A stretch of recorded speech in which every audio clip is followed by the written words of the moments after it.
كام؟ طالع فوق. فوق يعني كام؟ مش عارف. الاخير. عند الدكتور فؤاد عيسى؟ ايوه الدكتور فؤاد موسى. الدكتور فؤاد عيسى؟ ايوه عنده. هو مسافر. وماله؟ اي حد فوق. مفيش اي حد فوق. اطلع بينا بس وانا هفهمك كل حاجه. مفيش تفهمني. اما عجايب. والله يا انسه الجواب ده كاتبه له بدموع عينيا. لا مالكش دعوه بدي. ابوه هيودينا في سوكر. ما هو لو ما كانش ابوه كنت بعت له جواب في البوسطه. نعم. امري لله. هفوت يوم الخميس الجاي. واخد بالك؟ الخميس الجاي عشان ما باجيش مصر الا خميس وجمعه. ان شاء الله اشبك له جواب في حبل غسيل. سلام عليكم. اكيد عجله طارق.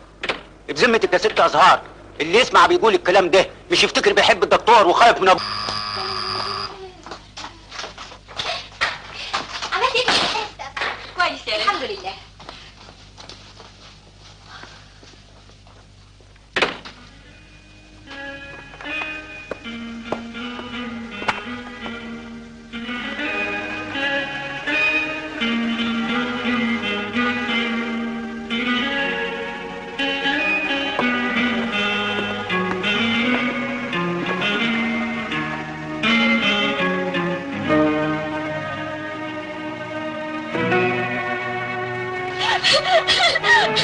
اقطعي النفس خالص ده انا هشرح جدتك يا بنت التربيه. حرمت النبي يا سيدي. قلت لك 100 مره. انا بعرف النبي. انا عندي حد بيهزر مع رجاله يا كلمه. والنبي ما كنت بعرف. اخرسي يا عديمه الاصل.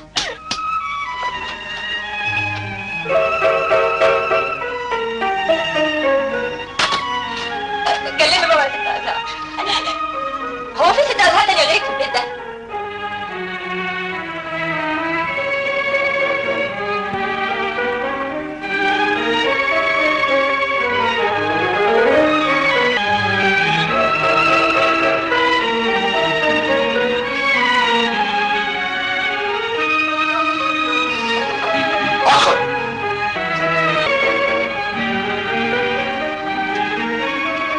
مالك انت كمان مقدمه كده ليه؟ عملت ايه في امتحان العربي النهارده؟ كويس. وريني ورقه الاسئله. وريني. هاتي. حاجه تجنن. اذكر اسم شاعر معاصر واضرب امثله من شعره. كويس. قلت ايه؟ كتبت ايه؟ الشاعر الدكتور ابراهيم ناجي. دكتور ابراهيم ناجي؟ دكتور وشاعر. كويس. مشهور بايه؟ الغزل. انت كتبت ايه؟ كتبت يا فؤادي لا تسأل اين الهوى كان صرحا من خيال فهوى. الله الله. ده انا قافل عليك البيت علشان ما تشوفيش الهوا تقومي تروحي تشوفي الهوا دهوت في الامتحان. ده كلام فارغ. ده مقرر علينا يا بابا. انا اللي هقرر مش هم اللي يقرروا. انا اللي هقرر. انا ما كنتش عايز اوديك المدارس لولا الملامه بس. انما خلاص كفايه مدارس لحد كده. كفايه. بابا. ولا كلمه. انا قلت كفايه يعني كفايه. واسمعي بقى انت تغوري من وشي لحسن هترفع البيت على دماغك. الحق يا بابا. خير يا سوسن؟ صوت الرجعيه ابتدى. قصدك عمك سيد؟ هو في دكتاتور غيره؟ لازم اصهار خلفت قانون منع التجول في اول يوم اجازه نص السنه. طب ما تطلع تشوف لك حل معايا يا بابا. انا ده كان يطبقها عليا انا كمان. ده لسه لغايه دلوقتي معتقد انه له حق تاديبي اكملني انا اصغر منه. وازهار ذنبها ايه يا بابا؟ ذنبها انها بنته. دي حقيقه مش هنقدر نغيرها ولا هنقدر نغيره هو. وانت عارفه حصل ايه قبل كده لما دخلنا بينهم؟ ده طلعني انا منحل القرن العشرين. يا ريت يبقى منحل زيك يا بابا. قصدك ايه يا بنتي؟ شوف انت ازاي سايبني ماشي على حل شعري؟ علشان شعرك قصير. لو مش خايف لشعري يطلع؟ انا متاكد انك هتطولي رقبتي. طب وايه اللي مخليك متاكد من كده؟ عشان انا بحبك وانت بتحبيني، وقبل ما تغلطي في حقي هتغلطي في حق نفسك. مش جايز اغلط غصب عني؟ ازاي؟ وايه اللي يجبرك على كده؟ مش جايز الواحده تغلط غصب عنها وضد ارادتها؟ وايه اللي هيضيع ارادتها؟ سكت ليه؟ احنا مش اصحاب؟ ايوه بس احنا بنتناقش مناقشه حره. يعني ممكن الحب يضيع اراده الانسان ويخليه يغلط مثلا. ليه لا؟ وممكن في الوقت نفسه يقوي ارادته. يبقى انه احسن. افتح الباب يا سوسن. حاضر يا بابا.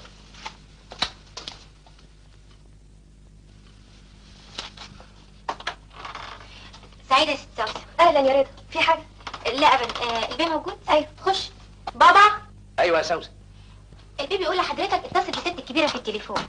خير ان شاء الله. ابدا اصلها قالت انها جايه ومش عارفه ما جاتش ليه. هو عمي كان بيزعق لمين يا رضا؟ بيزعق لي ليه؟ لازم ما جاوبتش كويس في الامتحان. ابدا والنبي يا سيدي. قال ايه وليه؟ كنت بكلم المكواجي. الو. ايوه يا احمد بيه، انا محمد عبد الكريم. لا تشوف وحش ولا تشوفني، على بالي دايما والله. لا ضاربها باللي حيلتي. انت قصدك راجل فرايح وضاربها صارمه.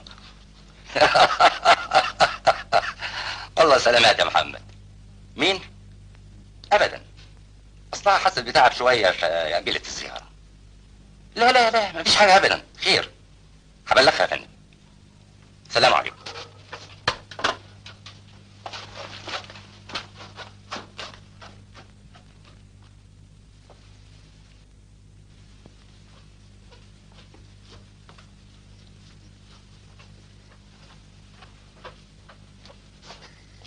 انت صاحيه ولا نايمه؟ صحي. اقعد يا احمد. عارفه البوسه دي ليه؟ عشان اعرف اذا كنت سخنه ولا لا. يعني عاوزني بارده يا سي احمد؟ انا عاوزك تبطلي توجعي قلبي. انا ما بقتش استحمل بلعك ده. ومين اللي كان على التليفون؟ بصراحه دي تبقى الجو بتاعي. ما هو المفروض ان انا اشوف نفسي كمان. طب اسمها ايه؟ اسمها محمد عبد الكريم. لازم مقصوف الرقبه سيد هو اللي خلاه يتكلم. اول مقصوف رقبه اشوفه عمره 50 سنه. ما يستحملش اتاخر عليه شويه، طول عمره خايب. ربنا يخليكي ليهم. النبي لولا اليتيمه ازهار ما كنت سالت فيه ابدا. اخوكي مهما كان والضفر ما يطلعش من اللحم. ما كان عنده ضيعه كله على الهلس، منه لله. احنا قلنا ايه؟ مش عايز الزعل خالص.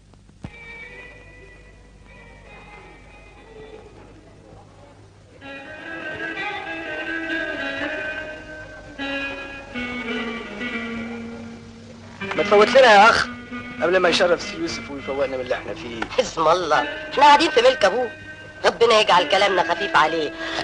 ده بيفطروه كل يوم لبن العصفور. برضه ما ينزلش. يا اخي زي ما يكون مفيش على الارض غيره. الفلوس مع التيوس يا صديقي. لا يوسف مش تيس، هو بس يقدر يشتري الناس بفلوس. مين؟ انا؟ ابدا. انتوا كنتوا فاكريني يعني بتاعت فلوس ولا يعني بتاعت فلوس؟ لا العفو. انا بقى انك لقمه بقى، انتوا بتضحكوا على ايه؟ الله. السلام على القوم الفاسدين. السكرانين مالهم؟ السكرانين مالهم؟ ناس مبسوطين مالهم؟ السكرانين مالهم؟ ناس مبسوطين مالهم؟ الأنس دايما في مجالهم. السكرانين مالهم؟ كنا مرة مسلطنين سكرانين ومطينين، قمنا واحنا مروحين كبسوا علينا المخبرين. قمنا واحنا مروحين كبسوا علينا المخبرين، اتاريهم واخدين بالهم. السكرانين مالهم؟ ناس مبسوطين مالهم؟ السكرانين مالهم؟ ناس مبسوطين مالهم؟ الأنس دايما في مجالهم. السكرانين مالهم؟ ناس مبسوطين مالهم؟ السكرانين مالهم؟ ناس مبسوطين مالهم؟ من يوم ما ضربت يوسف بالقلم وهو يشوفني يضحك، بس ما حاولش يقرب ناحيتي تاني. ضربتيه؟ ليه؟ ايده طويله وفاكر نفسه دون جوان العين. بطلوا هزار بقى وبلاش قله ادب. ايه ده؟ انا احتاج. لا مفيش داعي، اعملي معروف. احنا عملنا حاجه؟ احنا بنضحك بس. انما ارجع واقول الحق مش عليه هو، الحق عليك انت. ما دام ما بتغلطيش ساكته ليه؟ افهم ساكته ليه؟ قومي البسي وتعالي معايا النادي. يا نهار اسود، انت عايزه تخلي ليلتنا كوبيا؟ ده بيقوم في نص الليل يفتش عليا. لو جدعه قولي له انت. اقول له، ما اقولوش ليه يعني؟ هي موضه ولا اكتر؟ بنجس ايه؟ ورينا يا سيدي هتلعبها ازاي؟ ايه اهو وادي السجن. دش. الياء.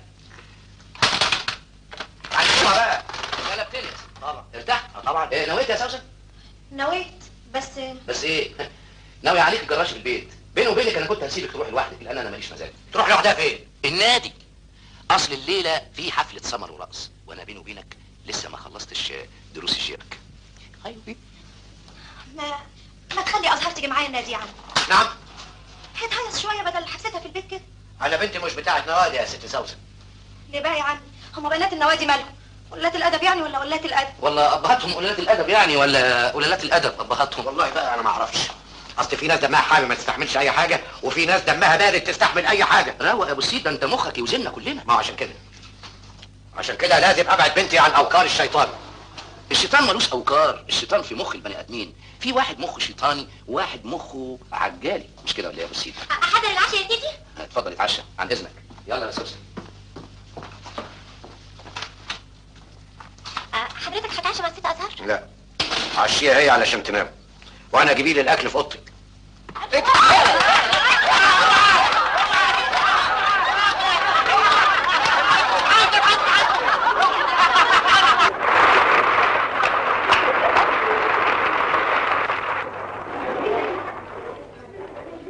بوسي اللي قاعد على يمين.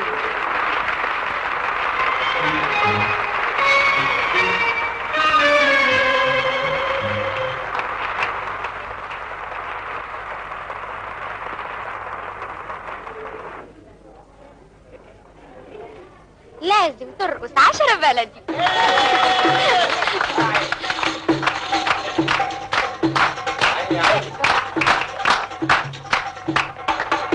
صحيح عشان خاطري يا بابا، خليك تصور بقى. قلنا عشان خاطري.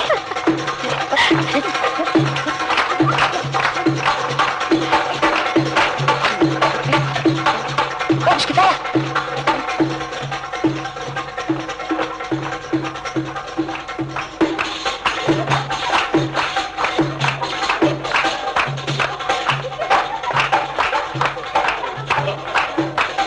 انا بحسدك على باباك. مع انه اول مره يعملها. ده سكر.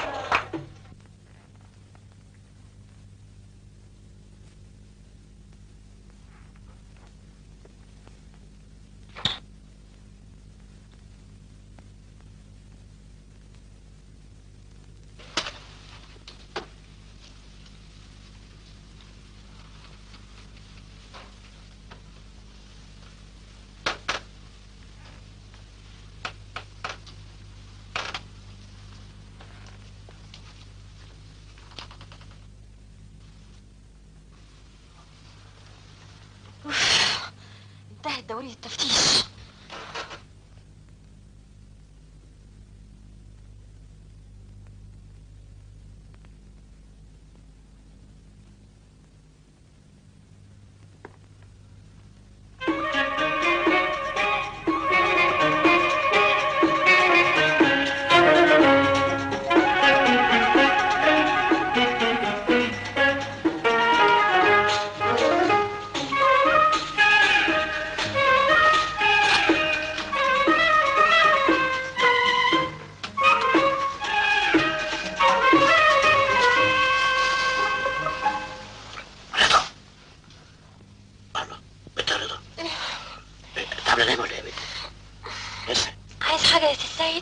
عايزين نتكلم مع بعض شويه. لا يا اخويا انا مخصمك. خصماني ليه يا رضا؟ عشان ضربتني قوي. يا بنت ما احنا لازم نعمل كده قدامهم.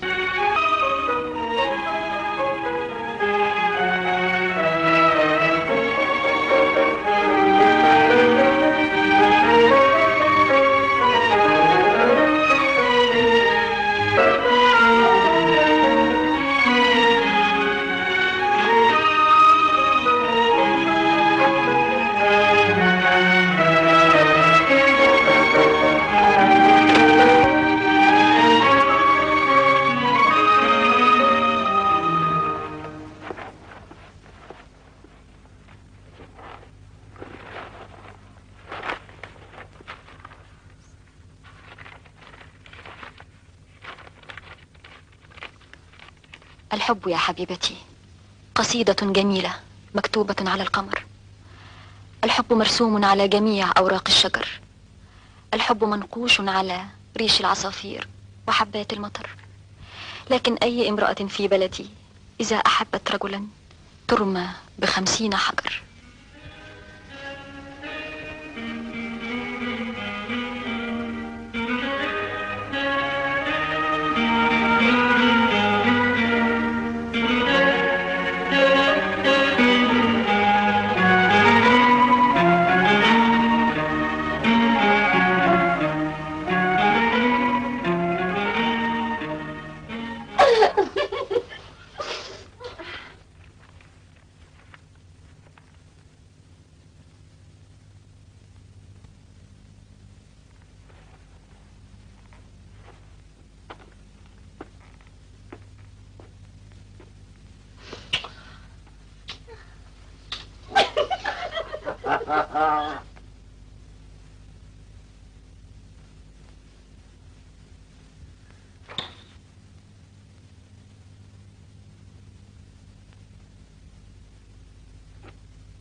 طلع على ابوكي، ذوقك حلو.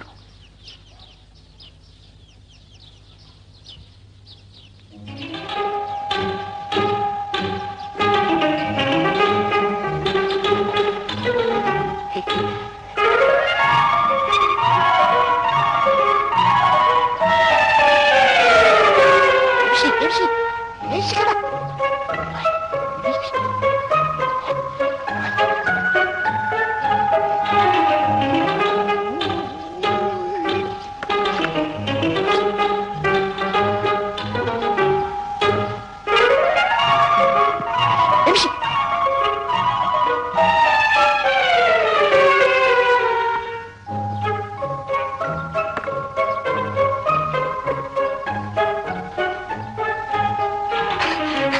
صباح الخير يا سعادة. ممكن يكون خير ابدا. خير منين؟ ليه بس يا سعادة البيه؟ ده انا بصبح عليك. حضرتك عضو في النادي؟ لا يا فندم، زائر. كمان بتصبح عليا ليه؟ بمناسبة ايه؟ ثم حضرتك جاي تزور مين هنا؟ مش لازم اكون جاي لحد بالذات، انا جاي اتمتع بجمال النادي. هو حد عايشك يا اخي؟ ما تتمتع زي ما انت عايز، بس بعيد عن نضارتي.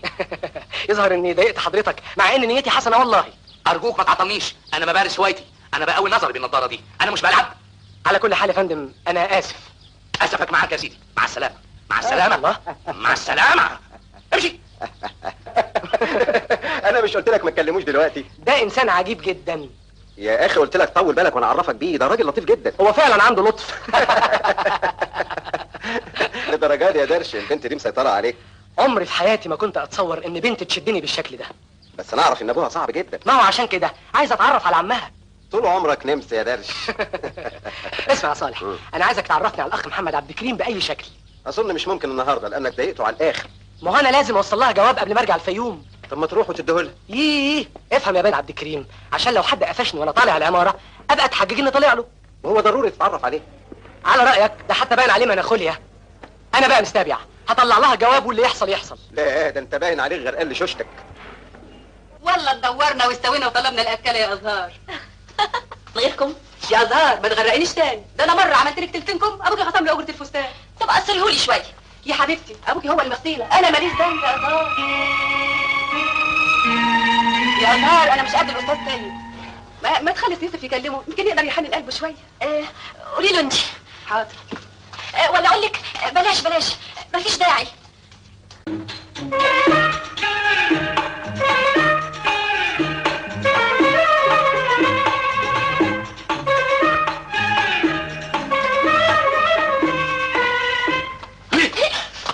اتولى يا تيوسي، وقع منك حاجه؟ انت كنت فين يا بنت؟ انا ما سبتش خرم وما دورتش عليك فيه. ولقيتني؟ لاقيني انت ولا تغديني يا قمر؟ اوعى خالك يشوفك يعمل حريقه. اسمعي يا بنت، انا عازمك على السيمه ونتغدى عند الدهان ونقربع 2 سباتس متلجين نسيح بيهم الدهن. ما بحبش السمين. اغديك ملبس. وفروا، انا عيني مليانه. ما انا عارف انت هتقولي لي. سيوس، ايه؟ انا هقفل الباب. اوعى خالك يثبتك وانت بتبص عليا. يا اختي يا اختي، خالي والله ما انا عارف ليها منك ولا بنت خالي. اتكلنا على الله. على فين يا سي يوسف؟ لا ابدا، انا كنت بمشي رجلي. خش يا بنتي جوه، فين بقى؟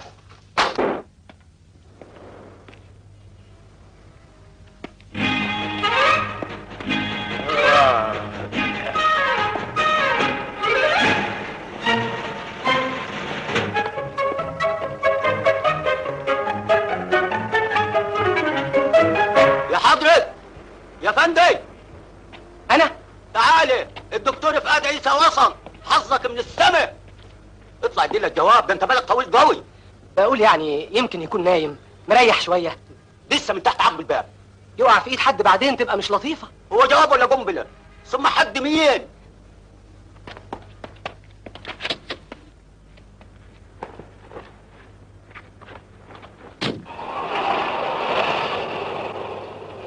عندك حق، دلوقتي فعلا مفيش حد. يلا طب عليا الحرام ما انت طالع يا شيخ. انت ناقص شحطتها يا راجل. السلام عليكم. عارف نمرة الشقة؟ ايوه. حاضر.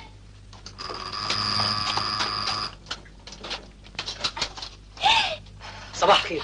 صباح النور. وحياتك انا من عند الدكتور فؤاد. والنبي من امتى؟ من النهارده. لو سمحت بس في مشبك غسيل واقع في البلكونه، تجيبيهولي بس. دقيقة واحدة من عينيا. شكرا.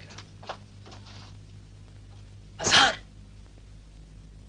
أزهار أزهار أزهار أزهار.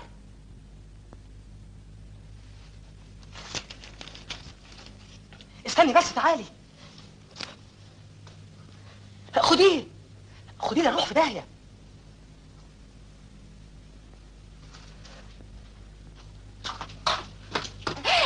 ما لقيتش حاجة في البلكونة. ما لقيتيش المشبك؟ لا والنبي ما لقيته. لازم بقى وقع في الشارع. عليهم كتر خير. وخير. مبروك عليك الوظيفة، اسمك ايه؟ الله يبارك فيك. اسمك ايه؟ مع السلامة.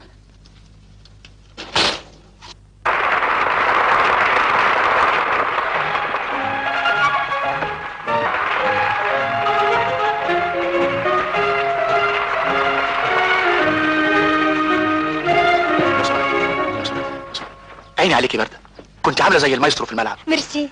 أنا لو من إدارة النادي أعينك رئيسة فريق التنس فورا. يا كده مرة واحدة؟ طبعا. ايه يا سيدي، امال فين بابا؟ عصافير بطنه زقزقت وطار على البيت. مش هيحضر حفلة السمر الليلة؟ طبعا. طمنتيني. اشمعنى؟ اصلي بحبه قوي ومش عاوزه يفرق عينيا لحظة واحدة. للدرجة دي؟ واكتر وحياة ربنا. طبعا اذنك اغير هدوم. طبعا مش مروحة. ما اظنش. هايل. ليه؟ ضمنت حد يعزمني على الغداء.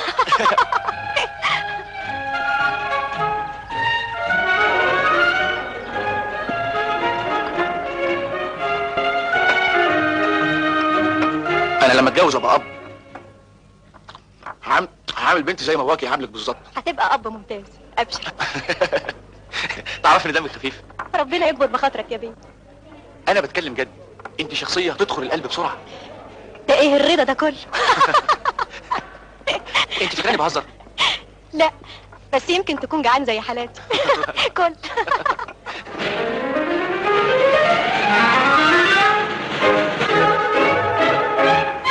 قليل من البنات اللي بيتمتعوا بروح رياضيه. عشان قليل من الشبان اللي بيفهموا معناها. معاك حق، ولو انهم مظلومين. مظلومين؟ ايوه، لانهم مكبوتين. الكبت هو المسؤول عن كل الانحرافات. اوروبا ما عندهاش كبت ومع ذلك غرقانه في الانحرافات. المشكله في مفهوم المراه عند الراجل، ما زال بيعتبرها ماده لاشباع غريزته. ياه، دي كانت نظريه قديمه وانتهت خلاص. انتهت شفويا، انما عمليا لسه. انت بتقري فلسفه؟ ليه بقى؟ شايفني لمس؟ لا بالعكس، شايفك ناضجه وافكارك عميقه، وعلشان كده انا بموت فيكي. نعم. انا صريح واللي في قلبي على لساني. ارجوكي ما تضايقيش من طريقتي في التعبير عن مشاعري. انا مش متضايقه. امال لونك اتخطف مره واحده كده ليه؟ يمكن عشان طريقتك في التعبير جديد عليا. انا بوجه كلامي لانسانه متفتحه وليها روح رياضيه. شفت بقى احنا ظالمين الروح الرياضيه قد ايه؟ ياه، ده انا يظهر قليت ادبي.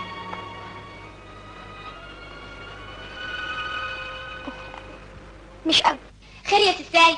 لا يا هتبات عند عمتها علشان تعبانه شويه. وحضرتك ناوي تبات هنا؟ لا انت عارف انا ما برتاحش الا في فرشتي. بقول لك ايه؟ نعم. دي بقى الكبده العكاوي جوه، ما وصيكيش تاخدي بالك. وحط عليها فلفل؟ شويه. حاضر. ربنا يخليك للولايه يا سي السيد يا رب.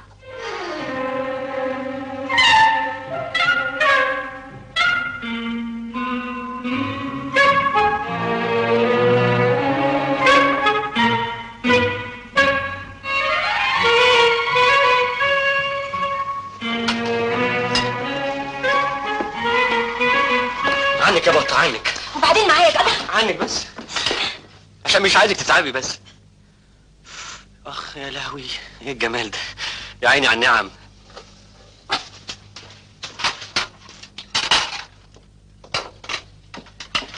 مش عايزه اي مساعده يا بطه؟ تسمح تطلع بره؟ لا مستحيل اسيبك تتعبي، لازم اساعدك.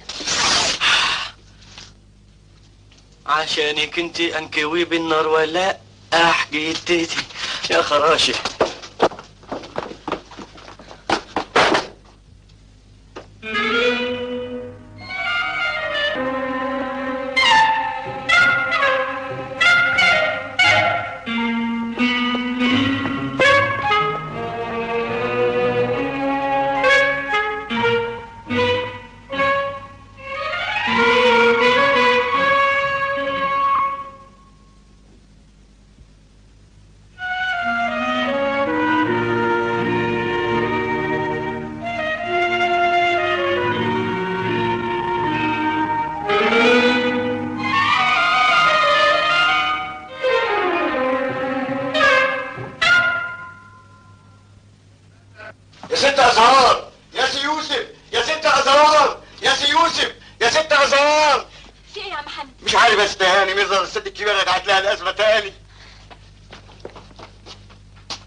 وعامله لي شيخه. عمتي كلميني يا عمتي، ردي عليا انا ازهار. انا ضربت تليفون للبيئه قالوا لي في السكه. طيب ليكي ايه؟ لازمه تاني؟ ايوه. طيب اجهزوا نوديها المستشفى لحد ما طلع العربيه.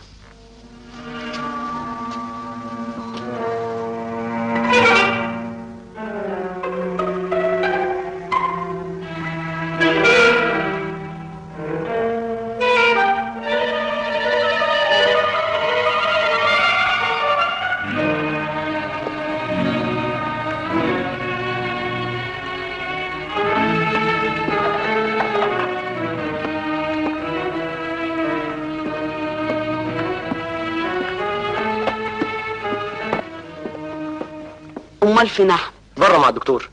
والدكتور قال ايه؟ قال انك بتلعبي بينا الكوره وصحتك صحيح. قال ايه يا ازهار؟ مالك يا ازهار؟ لازم قال حاجه وحشه. ابدا ابدا يا عمتي، ده حتى قال انك تروحي بكره. امال مالك؟ اصل كنت خايفه عليكي. دمعتها قريبه زي امها، جاتك واكسه يا سيد يا اخويا. عمتي انا هنام معاكي هنا. مفيش داعي يا حبيبتي، روحوا استريحوا وتعالوا الصبح. حاضر. تصبح على خير.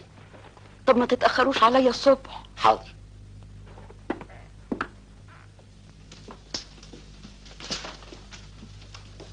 مالك يا ازهر؟ مش عارفه مصدعه شويه. ضروري من التعب وريحه الادويه في المستشفى. في عندنا اسبرين هناك، روح هات لها حبتين يا يوسف. انا ملوش لازمه يا عمي، انا هطلع انام. لا يا بنتي، مش هتعرفي تنامي طول ما عندك صداع.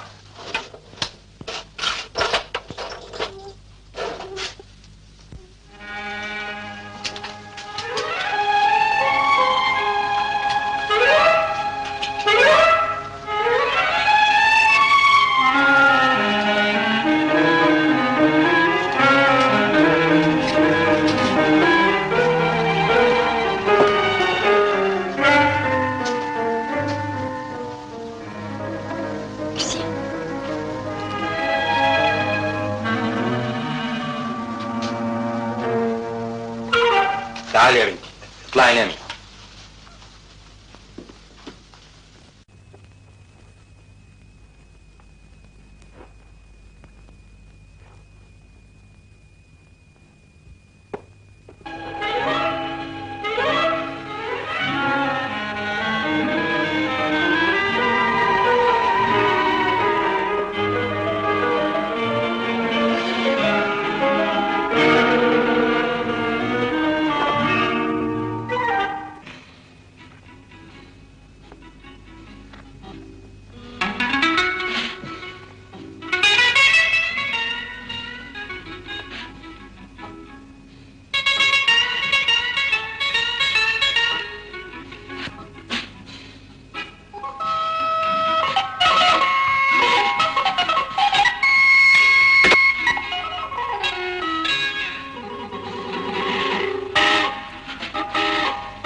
مش دي شقه الاستاذ محمد عبد نمرة كام؟ انا عايز نمره شقه 17. كده. تعال انا هوري لك شقه نمره 17. ما خليك مستريح. لا مش مستريح، تعال. تحت امرك. يلزم اي خدمه؟ طبعا. امال انا جاي ليه؟ هو ده اللي احنا عايزين نعرفه دلوقتي. حضرتك جاي ليه؟ قول. الله، جرى يا ابو حميد، انت لغايه دلوقتي لسه مش فاكرني؟ انا متهيألي شفتك قبل كده. ايه؟ شفت يا استاذ؟ اهو ابتدى يفتكر اهو. فكر يا ابو حميد. جرى يا محترم انت. هي فزوره ولا ايه؟ ارجوك يا فندم اديله فرصه، سيبه يفتكرني على مهله، على اقل من مهله. افتكر يا ابو حميد، انا في عرضك. حضرتك عايز ايه بالظبط؟ عاوزه يفتكرني بس. خلاص افتكرتك. الحمد لله اهو افتكر. مصطفى مين؟ يا نهار اسود، لا بقى ده انا لازم اخدك على جنب افكرك، علشان انت خاين وغدار وقلبك زي الحجر. تعالى بس انا هفكرك. انا مصطفى.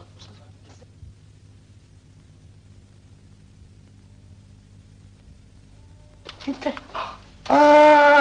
ولا اقول يا رب شفتك فين ما تقول يا اخي انك انت عفريت النضاره اللي بتطلع لي. وانا ما حبيتش اكشف حكايه النضاره دي يا ابو حميد. انا تحت امرك. انا بقول يعني بما انك من هواة الفرجه بالنضارات المعظمه. أيوه. وانا شرحه وفي غيرنا ناس كتير شرحه. أيوه. فبقول يعني نعمل جمعيه. جمعيه؟ جمعيه هواة الفرجه بالنضارات المعظمه. ازاي يعني؟ اصل انا عندي مجموعه نضارات لها عدسات تجريديه. ازاي؟ يعني اي بني ادم تشوفه تجرده من ملابسه اللي لابسها. شوف بقى. احبك يا مصطفى. احبك يا مصطفى. احبك. ما هي الحكايه كده. احبك يا مصطفى واخص عليك يا ابو قلب حجر. اخص عليكوا يا منحلين. طالعه من باب الحمام لخد علي خوخه.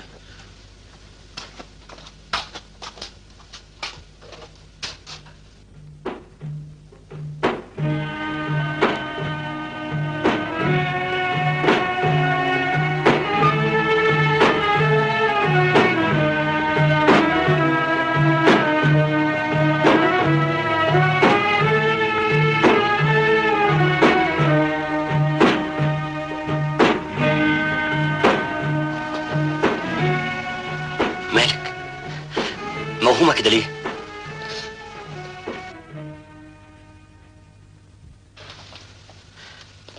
اخص عليك يا ازهار، ده اللي بينا دلوقتي ارتباط مقدس، وقريب قوي هاكد لك الكلام ده. يلا بقى افردي وشك عشان ما بحبش اشوف دموعك دي يا حبيبتي يا مراتي.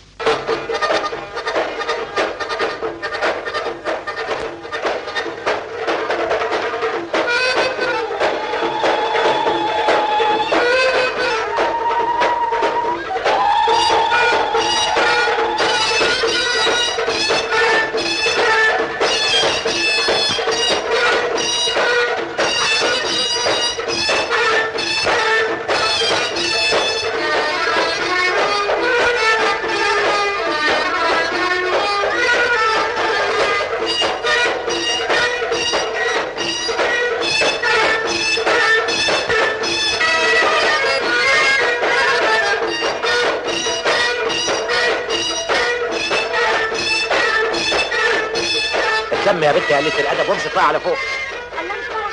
اما اطلع لك فوق هوري لك الفرع على اصوله وهي تربيه العوالم.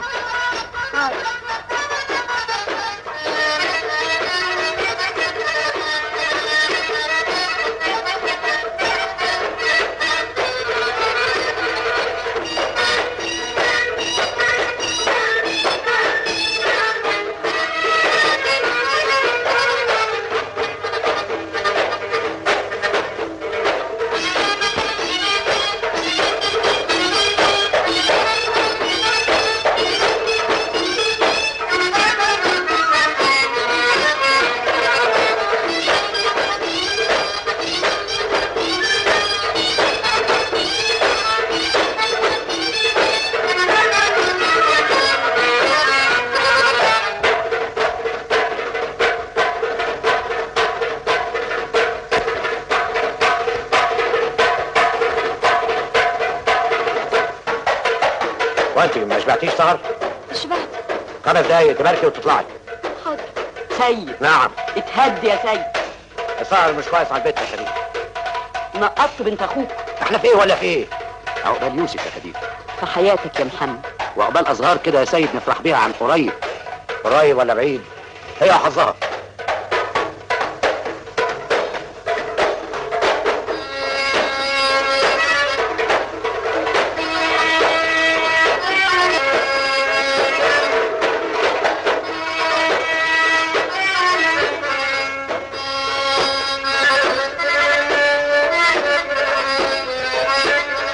ألف مبروك يا سيدي. عقبالك يا أزهر.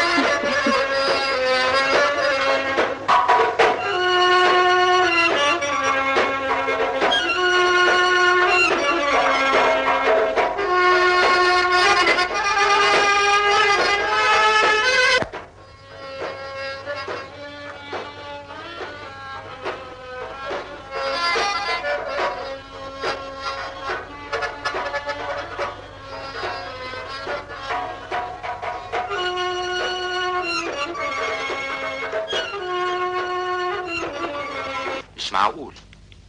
جالكم شيك تاني؟ يوسف اللي مقدمه؟ طيب ارجوك عطلها لحد ما اجي. ايه هو يوسف عمل حاجة تاني؟ اذا كان هو يبقى زودها قوي. انا مش عايش عنه حاجه. طول بالك عليه يا احمد، ده لسه صغير وبكره يعقل. هيعقل بعد ما يجيب اجلي. عن اذنك.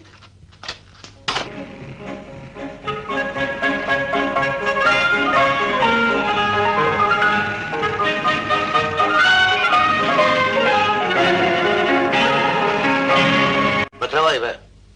انت ابن جوزك كمان؟ ما بقاش ابن جوزي يا سيد، ده بقى ابني. احنا طول عمرنا ولاد اصول يا اخويا. خير يا احمد. مش لاقي له اثر. مش بس نعرف ايه اللي خلاه يتاخر؟ الله اعلم بقى. تلقاها اتلم على واحده مبرجلاه ومغرقاه لشوشته. طب حاجه بسيطه، ارمي لها قرشين وخلصوا منها، ولا بقى دبس لها قضيه وانتهي الموضوع. حرام عليك يا سيد. البنات السايبه ملهاش غير كده. مش تحسن ملفظك. كفايه صار يا صار. قومي نامي.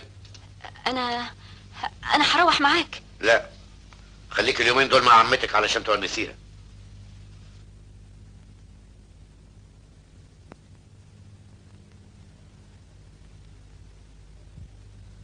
كتر خيرك يا سيد، انا لسه كنت هطلب منك تخليها. ارتاح انت بس يا احمد، وحياتك يوسف ما هيقدر يغيب عن البيت اكتر من كده. لو اعرف هو فين بس.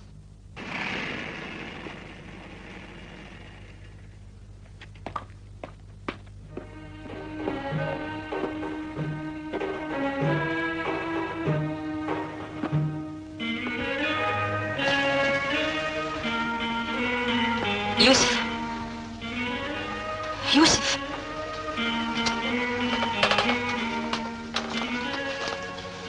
انت ايه اللي مصحيك لغايه دلوقتي؟ انا مش عارفه هعمل ايه، وكان لازم اكلمك. تكلمي مين؟ انا ولا ميمي؟ ميمي مين؟ انا عمري ما كلمت حد. ايه؟ النبي ايه؟ ميمي مصطفى لن انساكي. انت فاكره اني ما ورياش حد غيرك ولا ايه؟ وطي صوتك. بس انت فهمتني انك هتصلح غلطتك. وغلطتك انت هصلحيها ازاي؟ اسمعي، حط عقلك في دماغك وادخلي نامي وانسي الحكايه دي خالص. ها؟ تصبحي على خير.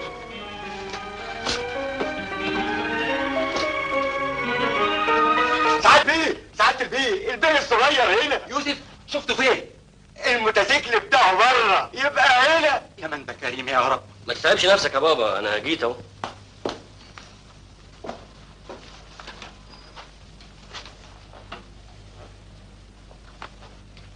يوسف انت ليه عملت كده؟ انت اللي اضطريتني اعمل كده. فطرت؟ طبعا لسه. حامد جهز الفطار من فضلك. بقى ده جزاتي يا يوسف اني بحبك، توجع قلبي من يوم للتاني. مش كنت عايز تبهدلني؟ ابهدلك. امال جيت البنك ليه بس؟ علشان قالوا لي في واحده قدمت شيك باسمي. الواحده دي صاحبتي، اتزنقت خدت منها قرشين، تغطيني واسددهم ولا تكشفني قدامها وتخليني ما اسواش نكله. يوسف انا عمري حشت عنك حاجه، انا ليا حد غيرك؟ يبقى خلاص بقى ما تمنعش صرف الشيك. توعدني انك تبطل الاعمال الطايشه بتاعتك دي. اوعدك حبيبي يا يوسف. انت اخر وصيه للمرحومه والدتك.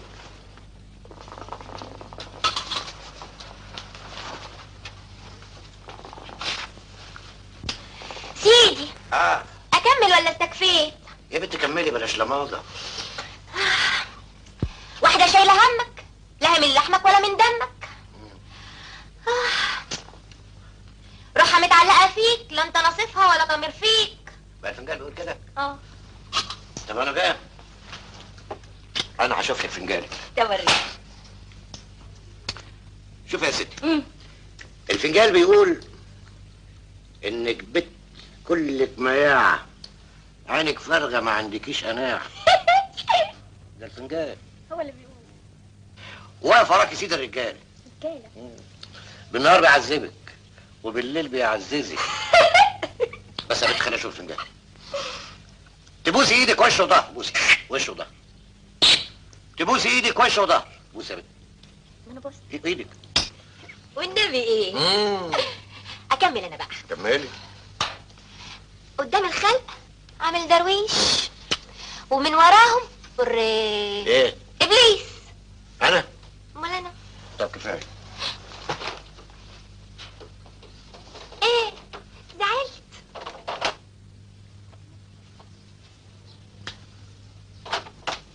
وصلت شغل عاية.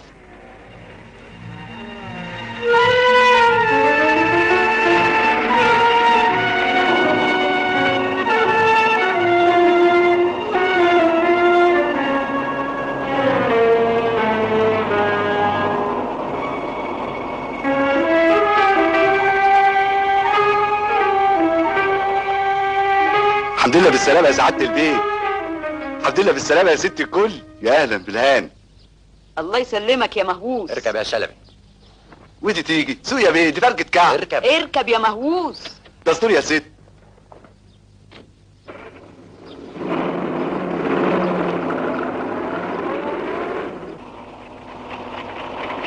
الباش مهندس مصطفى، مهندس الزراعة الجديد، علم ومفهومية وإنسانية مفيش كده. طب ما تخليه يشوف لنا حكاية البرتقال المضروب. قلت له يا ست هاني وقام باللازم، انما بس يعني ايه طلب فلوس؟ فشل، ده عمره ما طلع العيبة. بس انا لما لقيته مش مرتاح في سكنه قلت له استأذن الهانم والبيه عشان ياخدوا الدور الفوقاني بدل ما هو مقفول. وماله؟ راجل هيفيدنا احنا كلنا. تلاقيه تعبان في الغربة يا روحي. يبقى خليه يجي ياخد الشاي معانا العصر. حبيب وانت حر بقى.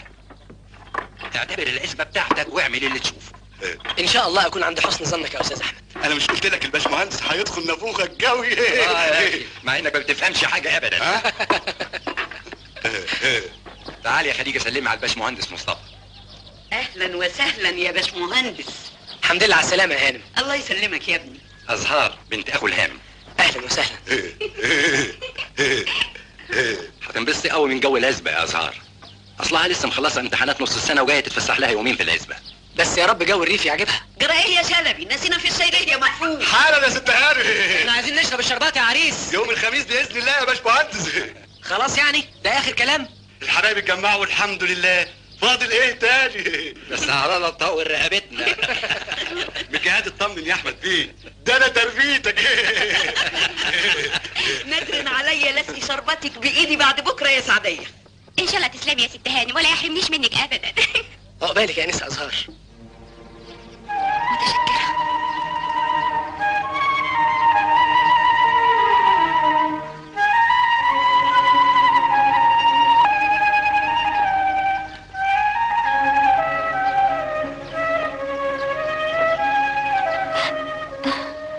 انا قلت الربيع اتاخر ليه على الفيوم، اتاريه كان مستنيكي. ازاي مصر؟ وازاي عم ادريس والدكتور فؤاد؟ كويسين. اخر مره نزلت مصر على امل اشوفك، ما اعرفش ليه كان متهيألي انك مستنياني. امتى ده؟ من جمعتين تقريبا. وصلت عندك ما لقيتش عم ادريس على الباب، قلت حلو. دخلت الاسانسير وقفلت الباب واتلفت لقيت عم ادريس بيقول لواحد جنبه اهو الافندي اللي كان دايخ عليك يا دكتور فؤاد، دوري عليا بقى. بعد 3 دقايق كنت هنا في الفيوم.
سرحانة في ايه يا خديجة؟ أزهار اليومين دول مش عجباني، زي ما تكون شايلة هم الدنيا على دماغها. الله يكون في عونها من ابوها، ده اللي عشره يطق من جنابه. لو كان ربنا يعدلها لها بعريس ابن حلال. الحقيقة هي تستاهل كل خير، بنت ملهاش وجود النهاردة. والله يا خديجة أنا فكرت أكتر من مرة إن أطلبها ليوسف، أهو يمكن ربنا يهديه ويعقل.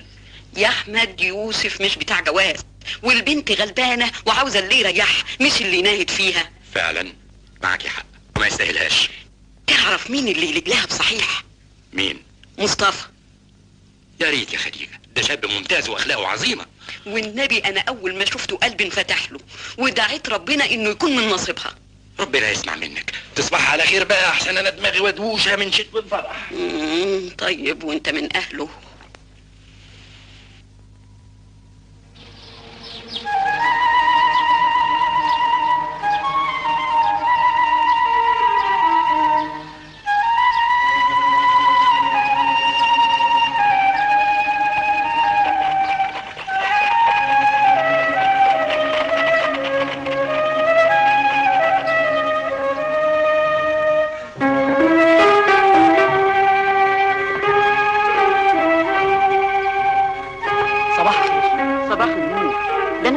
نايم يا باشمهندس. ازاي يا هانم؟ ده انا صاحي من الفجر. ياه، وليه كده يا ابني؟ حياتنا في الريف تبتدي من بعد اذان الفجر، نصلي في الزاويه وكل واحد يروح على ارضه ويشوف رزقه. ربنا يا ابني يحميك لشبابك. اتفضل خد الشاي معانا. متشكر يا هانم، سبقتكم. تحبوا تاخدوا الكاريتا تتفسحوا بيها في العزبه شويه؟ قومي يا ازهار اتفرجي على العزبه. وحضرتك؟ يا بنتي انا حافظاها شبر شبر، قومي انت مع الباشمهندس يفرجك عليها. اتفضلي يا نساء ازهار، اتفضلي.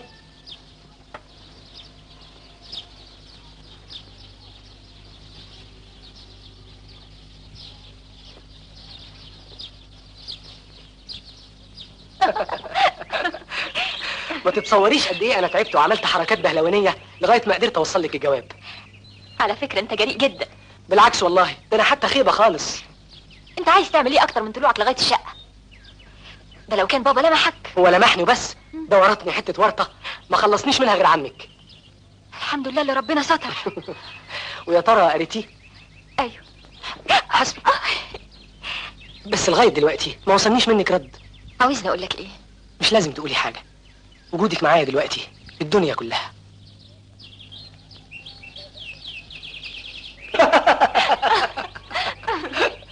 يا سلام، بقالي كتير قوي ما ضحكتش. انا كمان. انتوا ناويين تقعدوا معانا قد ايه؟ مش عارفه اسافر كمان يومين. يا دي النكد، ليه بس كده؟ ده انا ما صدقت اشوفك واكلمك. امر لله، حظي كده. ليه؟ ليه؟ لانك بقيتي حاجه مهمه جدا في حياتي. بصراحه يا ازهار، انا شفت وعرفت بنات كتير، ما لقيتش واحده لها عظمه اخلاقك وتربيتك. عشان كده حاسس اني ملهوف عليكي ونفسي اخطفك. تخطفني؟ اذا ما كانش عندك مانع. يلا بينا نرجع بقى، لسه اتاخرت على عمتي. الله، انت خايفه لا اخطفك بجد؟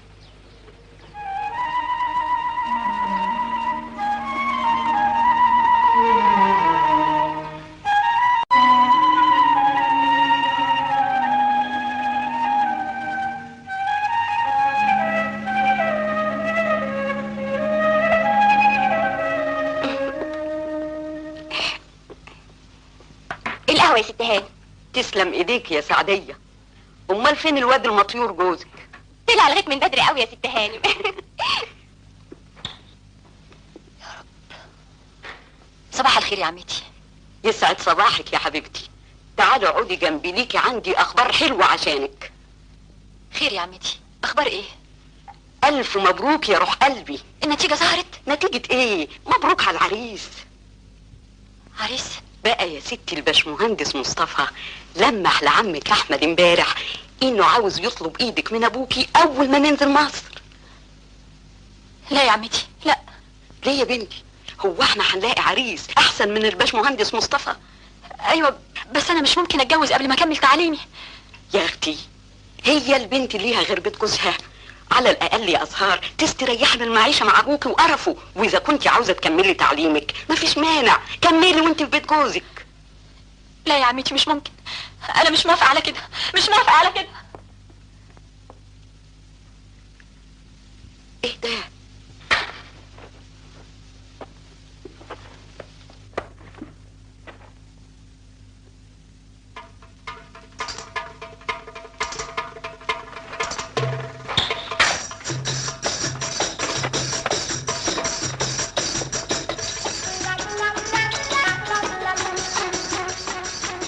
يا صباح الازهار.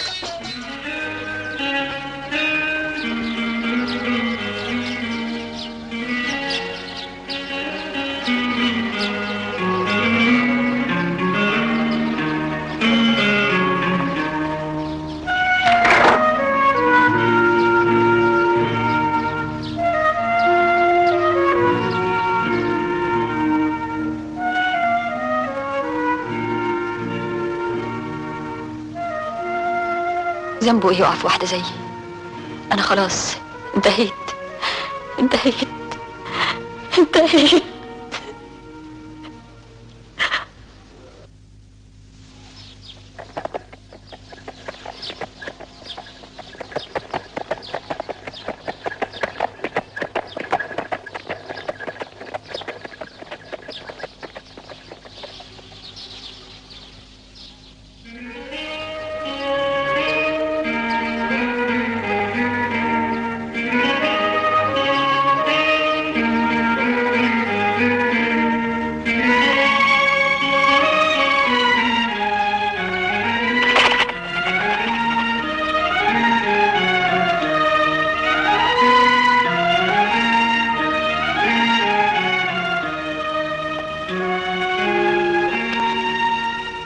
مالك يا أزهار؟ سرحانة في ايه كده على طول يا بنتي؟ بفكر في النتيجة. يا أزهار يا بنتي، ده انت اديلك يومين ما خرجتيش من باب الأوضة. ايه الحكاية؟ هنسافر مصر امتى يا عمتي؟ انا مش فاهم بتهرب مني ليه؟ تكونش بتفكر في حد تاني؟ يظهر ان اتسرعت لما فتحت معاها موضوع الجواز. يا ريتني ما عملت كده. هو غاب كده ليه النهارده؟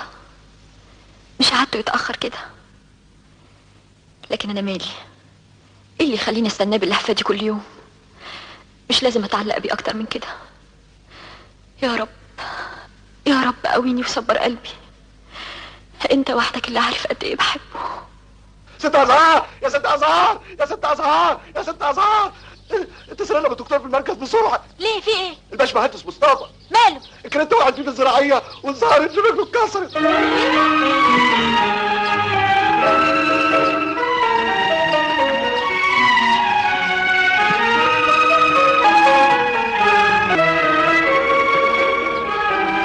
مالك يا مصطفى؟ سليمة الحمد لله، رجلي بس شوية.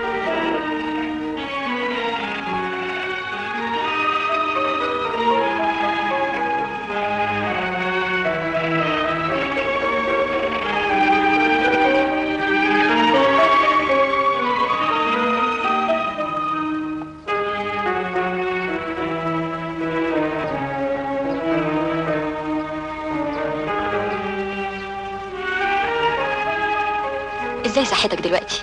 بومب، خصوصا بعد الاكله الحلوه اللي من صنع ايديكي. عجبتك؟ اكلت صوابعي وراها.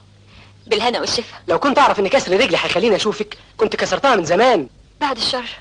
تقدري تقولي لي كنت مستخبيه مني فين المده اللي فاتت؟ بتتقالي عشان عارفه اني بحبك؟ امال ايه يا ازهار؟ عايزاني اعمل ايه عشان اثبت لك اني محتاج لك؟ تريح نفسك عشان تخف اوام. لا ارجوكي، انا كده مبسوط قوي.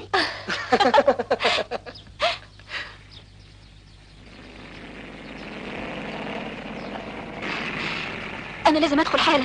ليه بس؟ ما احنا كده كويسين. يوسف ابن جوز عمتي. ماله؟ لو شافني واقفه معاك هتبقى مصيبه. طب اسمعي بس. معلش يا مصطفى، اصلك ما تعرفوش ده رزل جدا وانا مش عايزه مشاكل.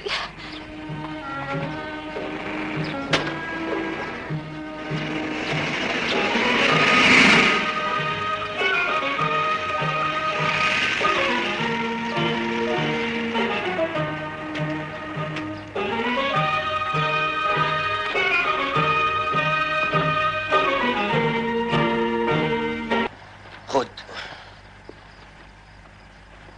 عاوز اتسلطن يا ابو شلبي؟ ها؟ ما انت عارف السكه يا بيه. ما تطلعش عفاريتي بقى. اما اقول لك على حاجه ما تناقشنيش فيها. يلا، وما تجيبليش من الكبس. هات لي من سلطان اللي في اول البلد. ها يلا.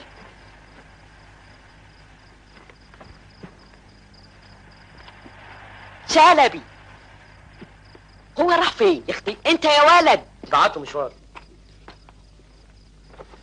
ها اداكي؟ ابوك مليان منك على الاخر ومش عاوز يديك ولا مليم. هو كل ما اطلب منه فلوس يعمل زعلان. انت يا يوسف اللي مش عاوز تعقل.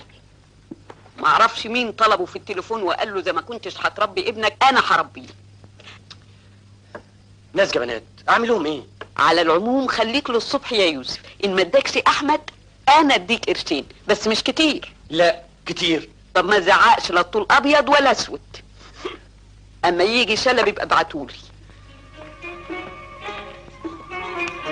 شلبي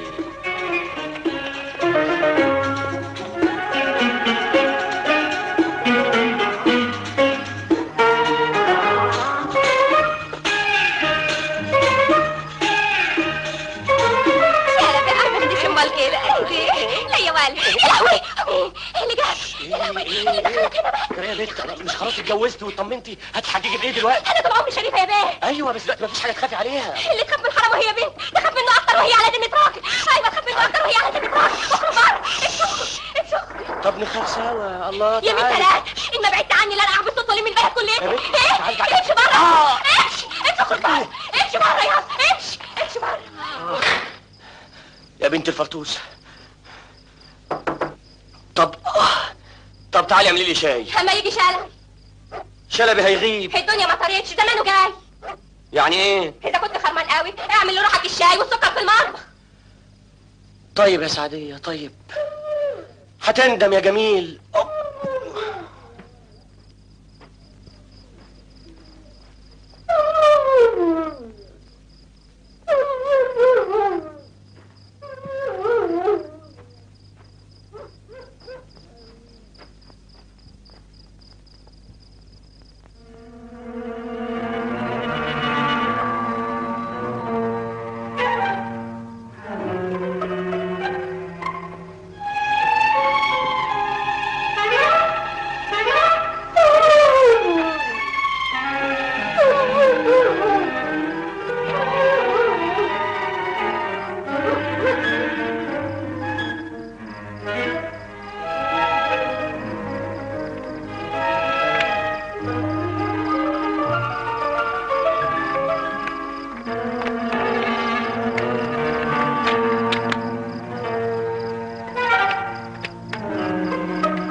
امشي من هنا احسن لك. يعجبني فيك العقل يا بطة. بقول لك امشي من هنا. الله جرالك ايه؟ ها؟ انت عاوز مني ايه؟ عاوز منك ايه؟ ما انت عارفة. امشي اخرج بره. احنا لبعض لاخر العمر غصب عنك وعني.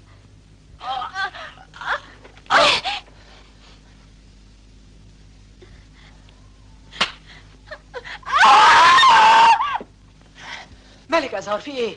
في ايه جرى ايه؟ شايفة يا ست هانم بنت اخوك اللي سايباها على حال شعرها وصلت بيها درجة لايه؟ بتجيب رجالة في اوضتها وبالليل. اخرس يا بايظ يا قليل الادب، هي حصلت تقل ادبك على القرايب يا كلب. انت بتشتمني عشان واحدة فجرة زي دي؟ كنت عايز نسكت بعد ما اشوف واحد غريب بينط لها من البلكونة عشان يعملها في اوضتها. ما تردي يا زهر، ساكتة ليه؟ ابنكم ده باين عليه مجنون، فاكر الدنيا سايبة واخدها قفش. ما تقولي لهم اللي حصل. تقدر تنكر ان دخلت الاوضة لقيتك معاها؟ يا بجحتك يا اخي، صدقني يا عم هو اللي اتهدد. يظهر انها ضحكت عليك زي ما ضحكت عليا.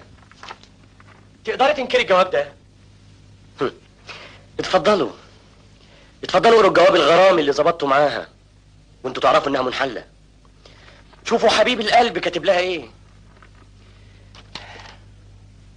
اريد ان اراك لامر يتعلق بمستقبلنا يا روح قلبي. كذاب كذاب، انا هقول لهم كل حاجة.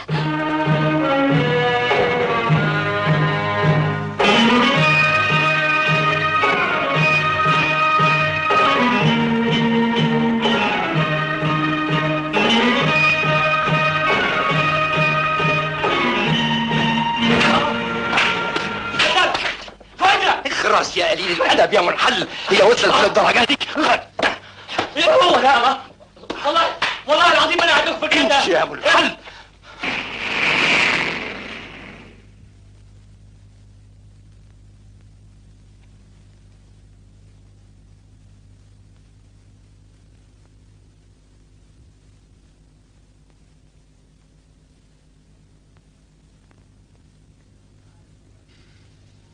ما انا كنت عارف مصايب يوسف وساكت، وديكي شفت اخرتها. اقول ايه دلوقتي لسيد عبد الكريم؟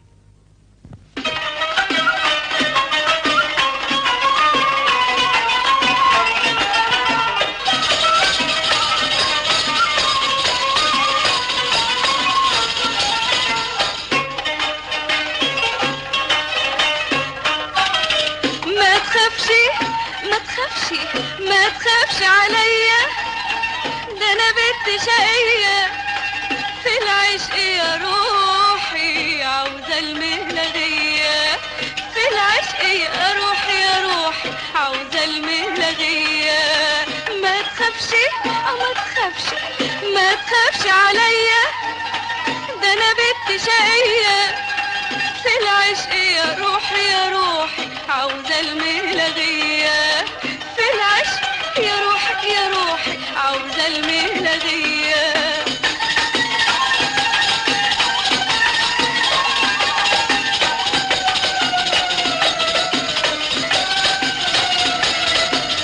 أو تاخدني في دوكة وانا جوه فلوكة، وتاخدني في دوكة وانا جوه فلوكة، وتاخدني في دوكة وانا جوه فلوكة، في العشق يا روحي يا روحي، عاوزة المهلغية في العشق يا روحي يا روحي، عاوزة المهلغية. ما تخافش ما تخافش ما تخافش ما تخافش ما تخافش عليا، ما تخافش عليا. يا دي المصيبة، لا تكون عملت في روحها حاجة. يعني هتروح فين؟ هاتي بص بنت قومي، جرس بيرن، قومي ازاي؟ قومي يا بنت انت. قومي شوفي بيضرب الجرس. روح انت يا زوزو، انا مش قادرة اقوم. يا بنت قومي معايا، ما توديناش في داهية. طب اديني كده. كاس لما يفتح نافوخك الله يخرب بيتك، هتودينا في داهية. طب هات الازازة واقعد لحقني. هات الازازة يا بنت واقعد لحقني. وطي صوتك. هو انا هدلع؟ يا بنت وطي صوتك، هتودينا في داهية. هو انا هدلع؟ لا لسه. بس الازازة واقعد. ايوه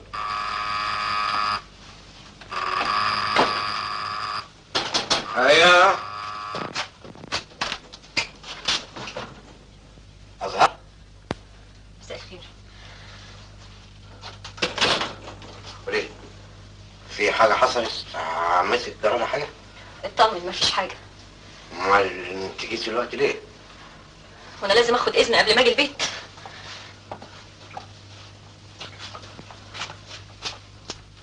ايه عمتك؟ في الفيوم. امال انت جيتي مع مين؟ لوحدي. لوحدك؟ ازاي الكلام ده؟ زي الناس، انا ما بقتش صغيرة. يا بنت جرى لعقلك حاجة ولا ايه؟ ايوه اتجننت على اخر ايامي. تعالي هنا. ازاي تيجي من الفيوم لغاية هنا لوحدك في ساعة متأخرة زي دي يا قليلة الأدب؟ بابا ارجوك، انا استحملت كتير وما عنديش استعداد استحمل اكتر من كده.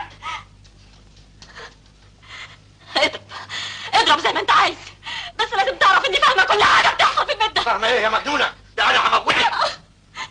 الموت عندي اهون من حياتي معاك. انا هشرب من دمك. ما انت بتشرب فيه من زمان. كفايه بقى كفايه، ضيعت شخصيتي وضيعتني. تاكيد جرت عليك حاجه. تعالى قول لي كلمة في ودني يا ابو عرب. خلاص يا بنت الكلب. ما تقول لها كلمه في ودنها يا سوسو، ولا لسه ضاير ما طلعش عشان تشتمها. كفايه بقى تمثيل وخداع، كفايه كفايه. اخرسي. بتزعق ليه يا سوسو؟ انت كمان اخرسي. تعالى يا سوسو. خلاصي. منك لله يا بابا. خلاصي. تعالى يا سوسو. خلاصي. خلاصي. خلاصي. خلاصي. خلاصي.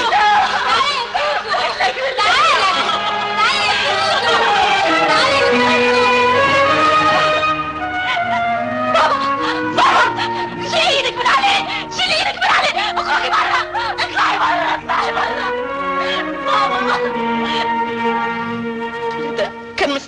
يحسن بس يا رب. تكونيش قلت له على اللي حصل يا أزهار؟ ابدا يا عمتي، ما قلتش حاجه. امال وقع من طوله لوحده كده يا بنتي؟ ايوه.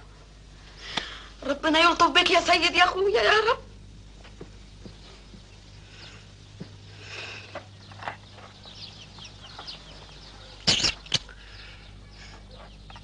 وايه اخر الشرب شاي على لحم بطلك كده؟ ما تقوم تاكل لك لقمه. ماليش نفس. ده انت بقالك يومين ما اكلتش. انا بفكر اخطف رجلي لحد مصر. ليه بقى؟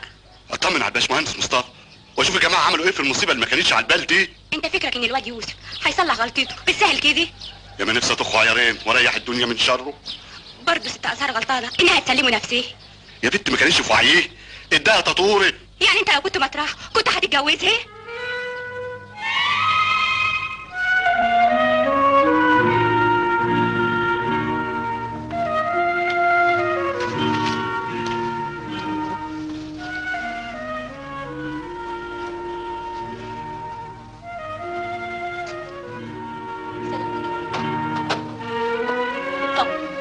ان شاء الله هتخف.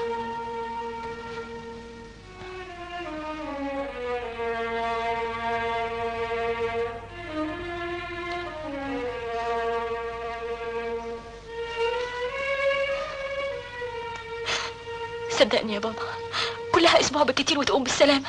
الدكتور قال كده.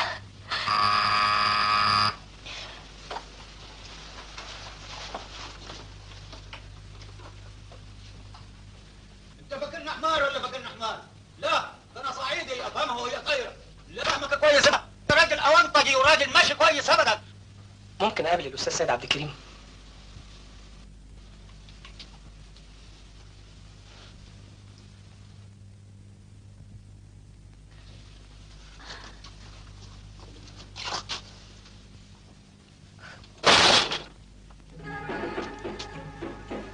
يا ابوي اول مره في حياتي اطلع حمار.